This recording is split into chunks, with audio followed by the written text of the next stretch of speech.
Welcome রূপ green চ্যানেলের সকল বন্ধুগণ দেখুন আমি ছাদে বস্তার মধ্যে কিভাবে ভেন্ডি গাছগুলি বসাই আপনাদের সঙ্গে একটু শেয়ার করি। বস্তার মধ্যে আপনি এইভাবে মাটি ভরে নেবেন।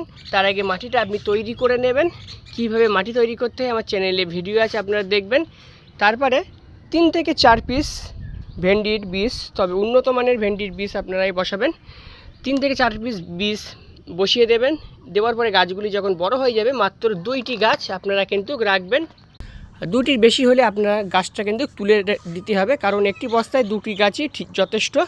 তো এইভাবে আপনারা ছাদে বস্তার মধ্যে খুব সুন্দরভাবে ভেন্ডি গাছগুলি বসাতে পারবেন, আর এর থেকে খুব সুন্দর আপনারা ভেন্ডি পেয়ে যাবেন। তবে অবশ্যই মাটিটাকে ঠিকঠাকভাবে তৈরি করে নিতে হবে। এর ভিডিও আমার চ্যানেলে আছে, আপনারা সেখান থেকেই পেয়ে যাবেন।